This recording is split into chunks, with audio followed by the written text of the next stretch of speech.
Chapter 272. The morning meal and the sending out of the blessed poor. Enoch's words of farewell to Lamech and his sudden disappearance. 15th March 1843.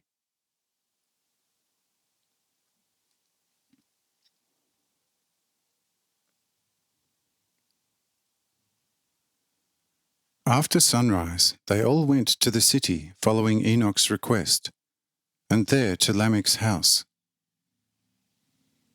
When they arrived there, Lamech had a good morning meal prepared, to which came all the poor and formerly imprisoned guests, both male and female, and participated while glorifying and highly praising God.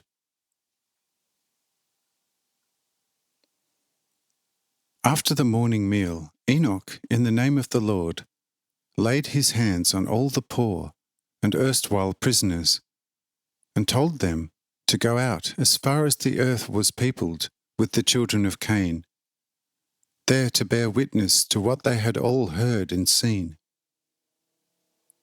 But the women should stay at home and care for their household, for the women of the lowlands were not destined to prophesy in the Lord's name, except to their children.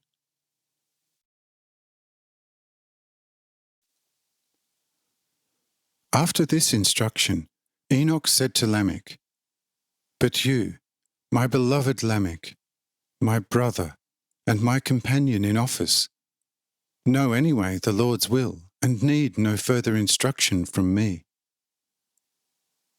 However, this remember always in your heart, namely, to love God, the most loving Father, above all, and all your brothers and sisters after the father Cain twice as much as yourself, and you will always be walking in the light of God, and his holy fatherly voice will be teaching you to walk on God's roads at all times. Build the temple on the mountain as you were told, and once it is completed, we shall come down from the height to you, in your house, in great numbers, according to the Lord's promise, and bless the new temple, and lead you onto the height, there to receive the blessing of Adam, the still living first complete man of the earth, and thus the original progenitor of all presently living people, so that thereby the curse on Cain might be blotted from your forehead.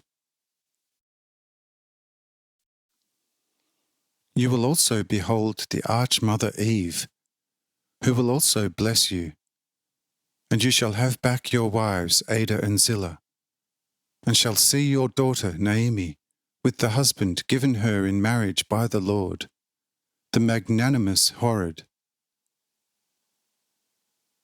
And if you will ask the Father actively in your heart, it may even come to pass that this your new and true son-in-law will go down with you to the city of your fathers.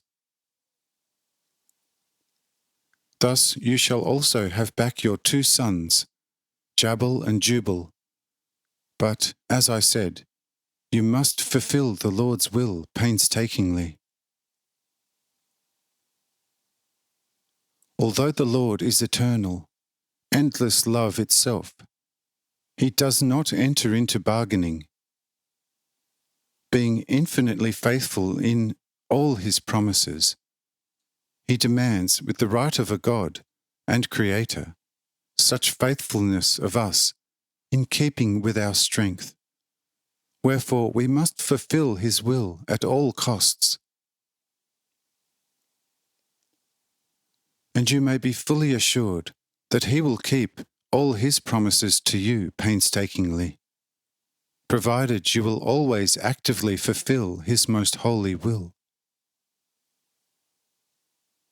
In the opposite case, he forsakes everyone till death, and he who does not care for him, but only for the world, for him also the Lord does not care, and lets him go his own ways, which always draw him inexorably into perdition and eternal death.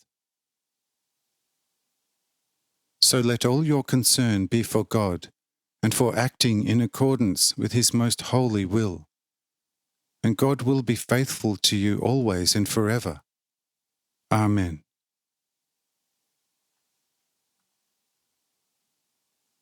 After this speech, Enoch with the 7 also disappeared so suddenly through the power of God that Lamech had no explanation for the matter. But Terhad said to Lamech, "Because these are true children of the Lord, they are like him in everything, for he is to them all in all. Let him become the same to us according to our love for him, and we shall be like these. But his will must be holy for us, as incomparably holy as it is for them. So let us not keep wondering about it, but instead tackle the work to be done. God's will be done always and forever. Amen."